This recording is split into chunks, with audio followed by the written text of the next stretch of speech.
Hello guys, this is the second episode of 2020 mains analysis.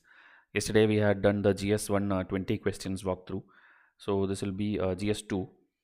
The exam, as you know, it's going on now, and next week it will get over. So as and when the papers are getting over, we'll take the papers and let you know like whether there is a change in trend or whether it's like more difficult or more easier. As far as I have seen GS1 and 2, it looks more easier compared to previous years.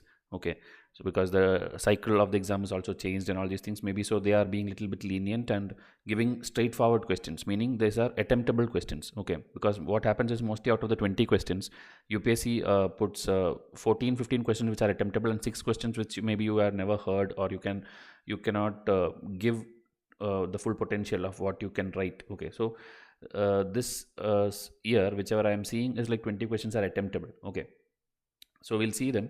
But please see to that you watch the previous episodes also. Okay, GS1 was already done, where we saw like world history, women, Gandhi. These important topics were not asked this year. Okay, because world history and all usually very difficult question comes sometimes, but this time it has not come. Okay, and before watching all these, you should watch the general foundation video, because without knowing the papers, okay, especially if you're a beginner, what is the GS1 syllabus and what is the trend in the last 6-7 years, all those questions. Okay, like 6 years, 20 questions, 120, 130 plus questions are discussed here. Okay, like the trend, like how it is repeating, what is changing, how the word limit pattern is changing, everything I've explained. So do one thing, you can watch GS1 and then watch the GS1 yesterday's video. Okay, first the foundation, then the 2020 video. And now before watching this video, watch the GS2 foundation video, which is 1 hour video, and then come and watch this particular video. Okay, because that will help you. Okay, that flow will help you. Then GS3 you watch, and by tomorrow I think I'll put the GS3 video like this. Okay, so like that we can go step by step, and I'm sure that you will be able to write good mains answers even without going for any coaching or test series. Okay, it's your personal choice whether you want to write test series or not. So go through them, and beginners and 2020 batch or any future batches, all those people can WhatsApp me foundation so that I get your contact also. So in future, whatever videos comes, I'll be giving you, and immediately when you message foundation, I'll give you around 18 to 19 video links which are totally free, and that alone will shape you to become among the best aspirants in this country. Okay, so please WhatsApp me. This is the exam pattern which is going on now. Essay GS1, GS2, GS3, GS4 is over as of yesterday, and now this paper A will happen next Saturday, and optionals will happen next Sunday. Okay, so this is the pattern going on. And in June 2021, we'll have the 2021 prelims. Okay, for which our test series also like going on. 4th batch is recently launched, so please come and join if you are very serious about the exam. If you're not serious and simply giving a fluke attempt, then don't join any test series. Okay, but if you're very serious, you have to join one dedicated test series, and ours is the biggest one in this country that we can guarantee. Okay, so GS2, as I told, it's paper 3. Okay, paper 3 is GS2. And this is the syllabus: governance, constitution, polity, social justice, and international relation. This is the in like one line. Okay, and from every section questions comes. Okay, every year question comes. And detailing you can see here. Anyway, in my foundational videos I have told in detail, so I am not wasting time here. Just pause and see if you are watching this for the first time. Okay, now instructions again, it is like again same as all the other papers. First 1 to 10 questions is like 150 words, and 11 to 20 is 250 words. So it's a 10 marker and 15 marker. So it's very uniform pattern now. Okay, unlike before 2017, it was very unorganized, but now it is very organized. Okay, now definite questions to come in GS2. This is what I have told in my foundational videos, which I have recorded long back. Okay, same slide I put here, and exactly from these questions have come. Okay, like I can show you here. When we discussed, we told you to give priority to some topics and then ignore some topics or give less weightage. So judiciary, judgment, then local government, federalism, poverty, hunger, health, education, pressure groups, self-help group, NGOs, and the polity basic bodies. Okay, different offices like president, vice president, speaker, anything. Then welfare schemes, then commissions, parliament, citizens charter. This is the order of priority. Okay, RTI, governance, article, act, amendment, basic structure, and then international relations. So from this is what 20 questions are usually picked up, and this is what we gave you. And if you had focused on this one instead of focusing on all the Lakshmikant chapters and all these things, you could have scored better. Okay, because lesser questions come from these basics. Okay, which students put a lot of effort, but all these things comes in prelims. In mains, nothing this sort is asked. Okay, even the bodies, I think one body is asked this time, else it is not asked. Okay, and here this is how I listed. Now this year's question, if you see, from judiciary question have come, judgment question has come, local government it has come, federalism it has come, then one question on poverty, one on I think health, one on education, then self-help group repeating for I think 4th time, then constitutional body, I think about the speaker one question came, one scheme was asked, then one commission was asked, then I think RTI was asked, and amendment. Okay, this is what is asked. The 20 questions are formed from here. Okay, and about the international relation, instead of SARC, they asked the popular one, which is in news. The quad grouping was asked. Okay, and lesser questions from here, I think none of this was asked except for Indian diaspora. One question, it is always there in every test series. Even in our test series, we have a detailed question about Indian diaspora, and they asked about Indian diaspora living in America and Europe alone. Okay, so that was the 20 questions. I'm telling you again, this is the same structure will repeat next year also. Okay, if you prepare only these topics which are mentioned here, 16 to 18 questions will be easily attemptable for you. Okay, please focus on things which a true mentor tells you. Problem with coaching institutes are that they give you books on international relation, they give books on internal security, that thing, this thing, and you have lot of notes, everything 100 to 200 pages, and you are not sure which one to give more weightage. I am analyzing entire paper of the last 7-8 years and then made this list. Okay, so you can be sure that questions will come from only what we tell you. So please see to it that you listen and follow this, not only just listen this video and then again go back to some other coaching books or something. Okay, so please see to it that your focus is maintained till the end. Okay, this word I have just put because UPSC every year will use some words which you usually don't use in your daily language or something. Okay, like yesterday also I gave you a word. Maybe if you did not see, watch that video. Okay, obscurantism. That was what yesterday's GS1 question had a word. Now antithetical is in this year's this GS2's question paper. So here it is like directly opposed or contrasted. I'm just telling you meanings because you can use it in your answer also, and you can understand the question also if such words are used in your question paper. Okay, so first judiciary and all these things we'll see. There is a need for simplification of procedure for disqualification of persons found guilty of corrupt practices under the Representation of People Act. So Representation of People Act is not like first time it is asked. So every student will prepare. Okay, so they're just telling there is a need for simplification. Okay, like if you have found someone guilty and if you have to disqualify someone under that, so that procedure has to be simplified. So it's a straightforward sentence. Okay, so if you know the act which you have already prepared and you know what is happening in this country, you can write easily for 10 marker. Okay, this question. So this is the usual topic which is repeated in this paper. Now recent amendment, okay, amendment to RTI will have profound impact on the autonomy and independence of the Information Commissioner. So again, Information Commissioner you will be preparing, Right to Information Act you will be preparing, and in current affairs, even in our prelims material, the amendment was mentioned in detail, what all has changed, what all the things, the member chairman, whatever changes are happening, everything was mentioned there. So that if you know, you could write it in, use it in mains and write again, it's a 10 marker question. Okay, so again, the topic was expected and it's a repeating topic. Okay, every year RTI question comes, even in ethics paper it comes. Now, judicial legislation is antithetical. This is the word, okay, to the doctrine of separation of powers as envisaged in the Indian Constitution. In this context, justify the filing of large number of public interest petitions, praying for issuing guidelines to executive authority. So, you know this, actually separation of powers questions asked last time also, 2-3 questions came. Okay, like, you know, like there is the legislature, executive and judiciary, and lawmaking is the duty of the legislature and executive is implementing it.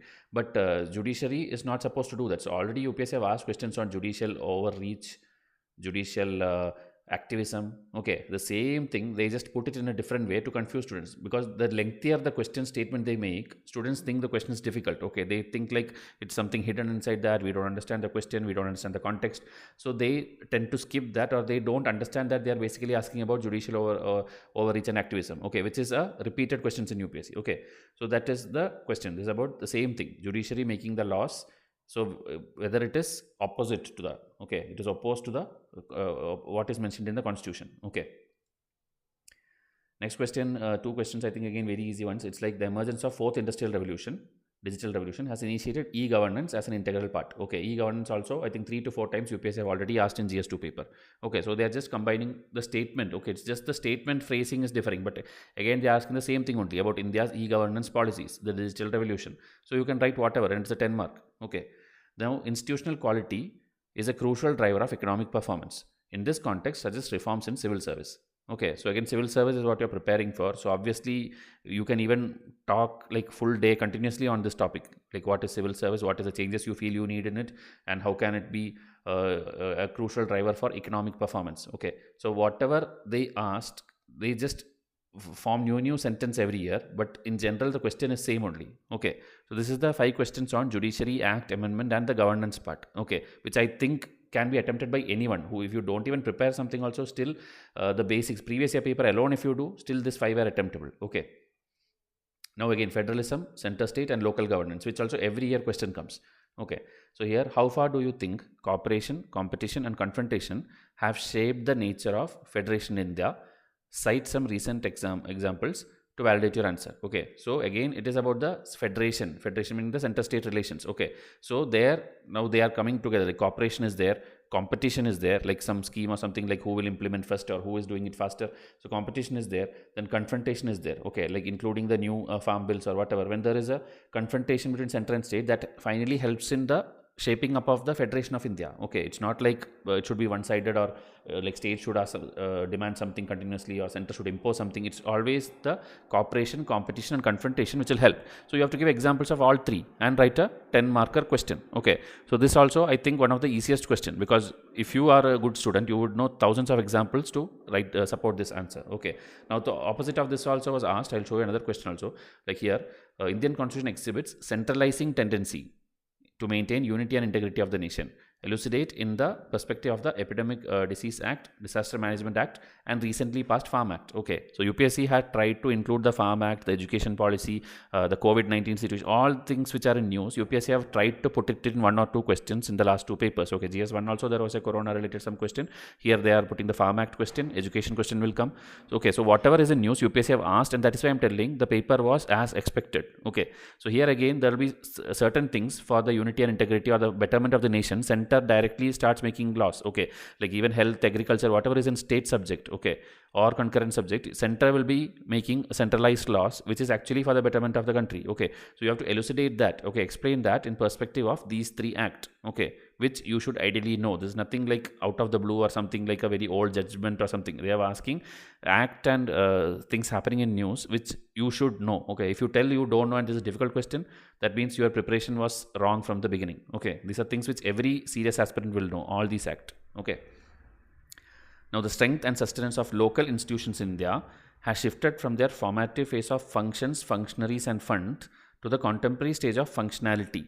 Okay, so earlier this local institutions, panchayat, rural government, all these things are like asking for funds depending on this thing. They are not getting the functions. They have no clear idea like what is their scope of work or what is state will do. They don't know that. Okay, earlier, but now it is much more what to say, formalized and much more organized, that now they know the functionality. Okay, so they have to do that, but there that implementing part, some problems will be there. So highlight the critical challenges faced by local institutions in terms of functionality in recent times. Okay, the last minute implementation, there is no problem now with fund or allocation and all. Okay, because in Rajiv Gandhi's time, if you know, the money won't reach till here. That's what he himself told. If I send 1 rupee, only 15 paise reaches the local level. Okay, but now it's not like that. Funds are going directly to the people, directly to the institutions. So it is reaching there. But the implementation, still there are some challenges. Okay, so that you have to explain here in this. So this again was an expected and every year repeating question. Every year there will be a question on local government. Okay, you take last 10-15 years question paper, every year one question is expected.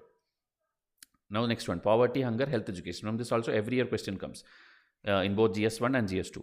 So here the incidence and intensity. Okay, so normally they ask only the poverty. Now the incidence and intensity of poverty are more important in determining poverty based on income alone. In this context, analyze the latest United Nations multi-dimensional poverty index report. Okay, this is a report which in prelims also question have come in detail. Okay, like what are the indexes, what are the parameters part of this thing, preparing this report. And now they are asking the incidence and intensity. Okay, you know, multi-dimensional means around 10 factors they take. Okay, it's not about just the income. There's a standard of living factor which is included. Okay, what all should be there in a particular house to tell that they are not poor, or to measure their poverty level. Okay, there are many things. So that intensity, okay, that has to be analyzed. And here they are asking in this context you have to analyze this report. So ideally this report you should have prepared, which slightly it is little difficult because many reports you prepare every time, but still now this is a hint from UPSC that they can go this level also. They can take a report, any random report in which maybe India's rank has gone down, maybe next year they'll ask about global hunger report or any such report, and they will ask you to analyze it. Okay, like what is happening, what can be done to overcome that. Okay, or are we doing great compared to other countries, the neighbor countries or the developed countries, how many years we will take to reach there. Okay, or whether we are in line with the SDG goals. Okay, all these things you have to expect. Okay, any popular report, they will not ask any very weird report. They'll ask only things which are very popular and India's rank has fluctuated by a huge number. Okay, Now, National Education Policy 2020 is in conformity with the Sustainable Development Goal 2030. It intends to restructure and reorient education system in India. Critically examine the statement. So this is like a common sense. Like we know this is set up for that only. Okay, National Education Policy 2020 is set up for that only.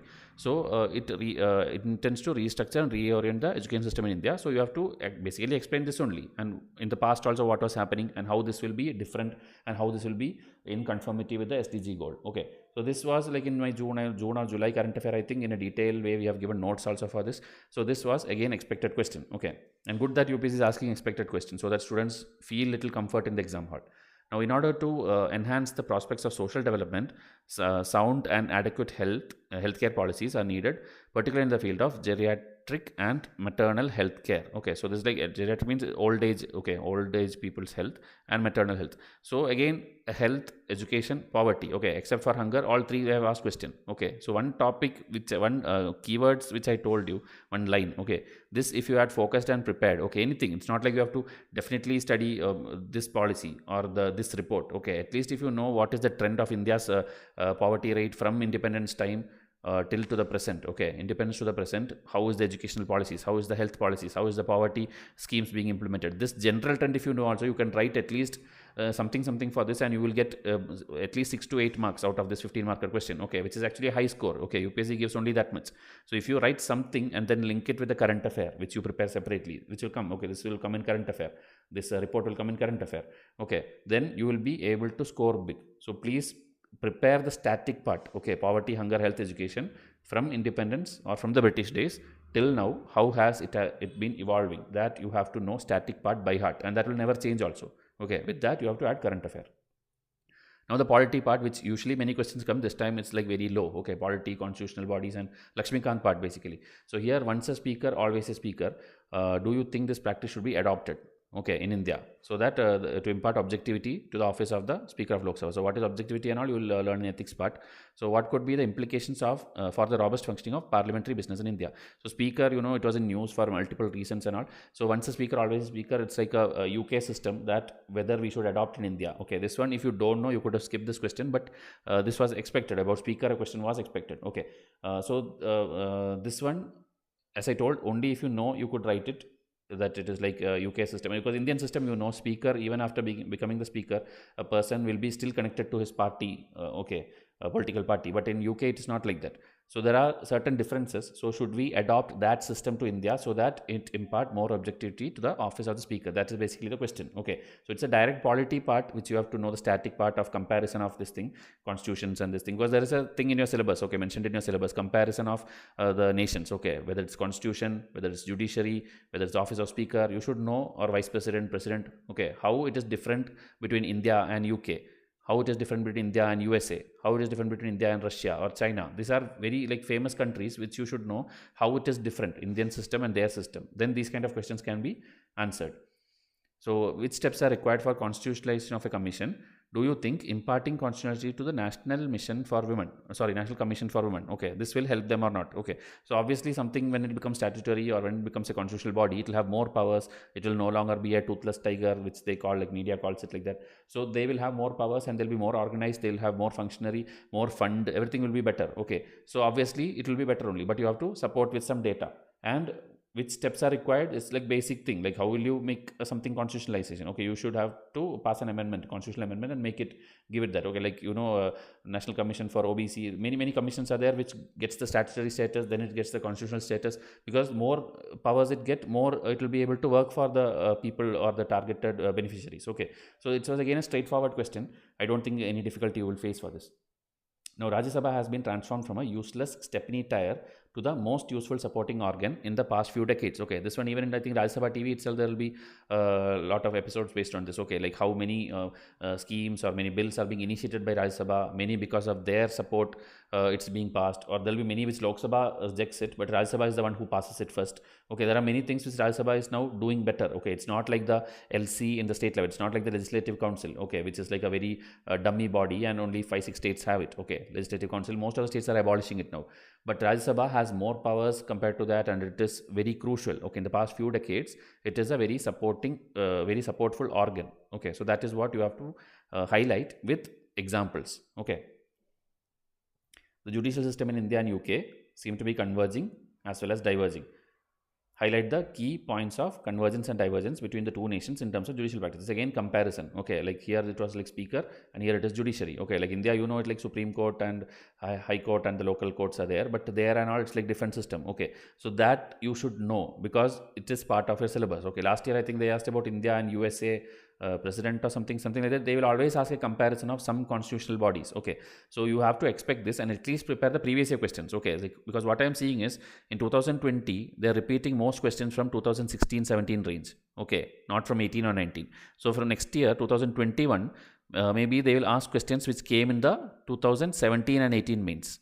Okay, especially 18 because 3 years gap is what is happening when they repeat. Okay, this is all I'm observing when I'm seeing the paper, so just sharing it with you. So it will be helpful for you if you also do at least from 2013 to 2020. I'm telling for 2021 batch. Okay, this 7 years questions, already questions are there on my channel, and if you join a test series you will write similar answers also, and then you will be more confident. Okay, because many students tell like I don't know what to study, I don't know how much detail to study, I don't know where to read. You don't know because you're not listening to people who are actually telling that to you. Okay, so please see to it that you are following this. Now self-help group, okay, which every year one question comes. Okay, microfinance as an anti-poverty vaccine is aimed at asset creation and income security of the rural poor in India. Okay, microfinance has two these things like asset creation and income security for the rural poor. So evaluate the role of self-help group. Okay, you know, SSG groups, the Seva groups, there are many things at local level which are helping people earn the income. Okay, so that twin objectives, this two whatever is mentioned, you have to just evaluate the role of SSG in that. So SSG itself, if you prepare, these two are automatically covered. Okay, because that is what they do, asset creation and income security of the rural poor in India. That is the role of SSG. Okay, and it is I think the 4th time in the last 7 years UPSC is repeating the question on SSG. Okay, so whatever you have prepared, the same content you have to put it. Okay, but just keep using the question statement also in that. It helps the twin objective and so forth. Okay, so just put it in such a way that it suits that year's question. That's all. The content will be every year same. Now Indian diaspora has a decisive role to play in the politics and economy of American and European countries. Okay, come into the example. So Indian diaspora also, if you don't prepare, that means you have not seen the previous year questions. Okay, because every year or at least every 2 years, one question comes on Indian diaspora. Okay, only one will come out of the 20, only one will come. So that this was expected and you have to write it. Okay. Now the last section, international relations and bodies. So quad group, as I told, every year they'll ask something, either SARC will be asked or SCO will be asked, or any body grouping where countries are coming together, that will be picked up. So here, because quad is in news all the time and India is a very important member of it, it is being asked. Okay, like in the present times, it is transforming into a trade bloc. Okay. Now what is the significance of Indo-US defense deals over Indo-Russian defense deals?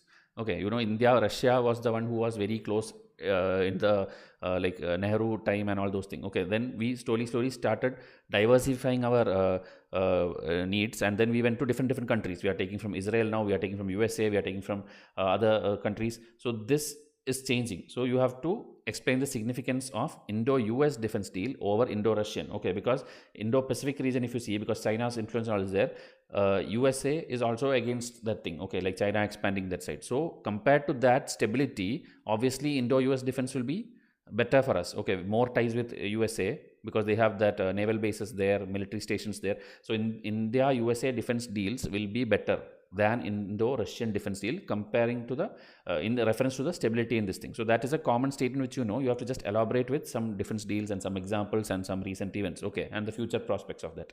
So that was the question. Now the last one, critically examine the role of WHO in providing global health care during the COVID-19 pandemic. So it's a very general question. Okay, WHO obviously will prepare. COVID-19 anyway, everybody will know what is it happening and what is the things going on in the last 1 year.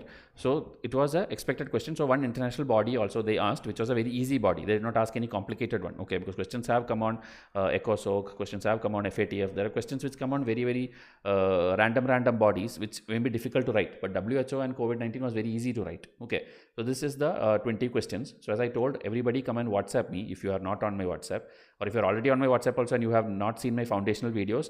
Maybe that is the reason you are thinking like exam is very near, I'm still not ready. You are not ready because you don't know the basics. Okay, before even jumping into textbooks and test series and all these things, watch my foundational videos. I guarantee you that you will be double or triple confident, okay, for the exam.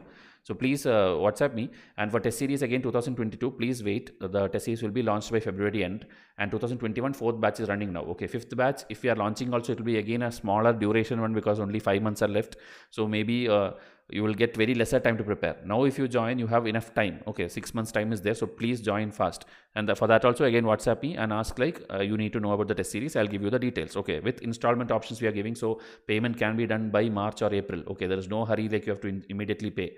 Okay, because our focus is more like whether you are satisfied on the materials, whether you are understanding from the materials, and not like taking money from you and throwing some junk at you. Okay, very scheduled test series will be given to you over the next 6 months, and payment also you can do as per that. Okay, we will be giving you installment options. So please WhatsApp me. I'll come with the next video soon. Thank you and have a nice day.